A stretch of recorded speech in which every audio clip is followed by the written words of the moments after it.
Now from here, I give it a good pull. You know, like instead of curling and locking, you see this pit? That's going to work against me. Okay, you can see? Okay, so what I do is I kind of pull and get a good hamstring bite of his body. So I give him a good like little slap. Okay, now you see his head is on my thigh. That's beautiful. And the big thing is his body is not on my thigh. It's just his head, like he's laying down on a pillow. That's my leg. Okay, now I curl, lock. Now, if I can't lock a figure four, no worries. Just lock the best you can. Okay, lock the best you can. And I'm going to show a combination. So the first one is the choke. When you choke, what does the actual strangle is this hamstring. So as I curl, I'm going to flex that hamstring especially. So lock, and squeeze and flex. Now when I'm here, I'll stay inside the hand with the lock. All I like to do is kind of just palm up like this, just to kind of get a little better bite on this, so this hand isn't moving freely. That way, if I need to go back and start going to Kimura attack, it just kind of bites a little bit and allows me to control the arm a little more versus just staying like this, okay? So, hand here. So, one more time with the arm in. So, I pull. I like to stay up a little bit. Pull, get a push down, get a good bite, curl, and squeeze and flex that hamstring. So when I flex that hamstring is when he's tapping. Now, simultaneously, why am I sounding retarded? I'm going to I like to pin his wrist to my thigh. And as I'm curling, I'm going to do a shoulder lock where I push the arm down towards my knee. Now, so if let's say I got shorty legs and all I can do is this, I'll just still squeeze and this will actually assist.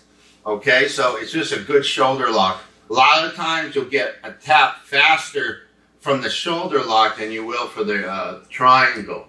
So when I'm doing both at the same time, it's like it's a guaranteed kill. Okay, so pop, lock, flex and do the triangle and push. And it's just good to go. Now, by keeping this hand open, let's just say everything goes wrong here, and let's say I feel him start moving. Now I can switch to my figure four, and now rotate, and finish back on top. And there's all these chaining of submissions here. Okay? All right, so that roll, it goes very easy. Hat tip to my buddy J-Flow, Justin Flores. I think he can do this, like timing it from I don't know if he does a throw and jumps it, but the guy's a damn ninja.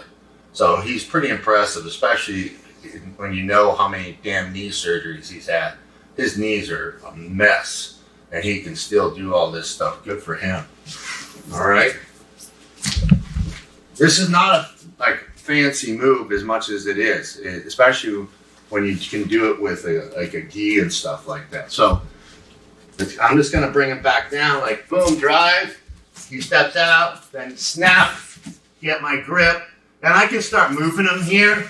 But now from here, I'm going to lift my underhook cover, step up, and just go for my roll. Just rotate a little. So cover, step up. As I come over the top, I just switch as I roll. Okay? So step, hook. Okay? Pull, lock, locky rule. And figure four, come over the top. Finish. Okay. Do I need to show it faster or you're good to go? It's one of my favorite locks. Okay, we're good? Now I just want to show one more thing. You can do this and sit, but here's the thing. You need to make sure that this hand, you get your leg in position, this hand doesn't come off. So what do you have to do that is you gotta have you gotta, you know, kind of with your cover, put some weight by pushing on his head to keep his hand kind of glued to the mat. That way your hand, he doesn't take his hand out. So we're in that same kind of snap position, and we're here, and now like instead of stepping over, like which is always preferred for me, is I go to a cover, and now I'm kind of more of a baseball slide, gonna put my leg in position. So I'm gonna go here, and now fall to my side. And you can see I'm lifting with the underhook and pushing his head onto his wrist. So that hand is required to keep his base. And all I'm gonna do is roll to my side. When I do that, I'm gonna hook inside. I probably should have broken these up as an option too, but it's one long fucking technique. Okay, so now I'm gonna rotate, keep that cover, and I'm gonna come to my side, curl, and lock. Now when I'm here, get a good bite. You're gonna flex that hamstring as you curl. Now I like, I like to pinch my knee.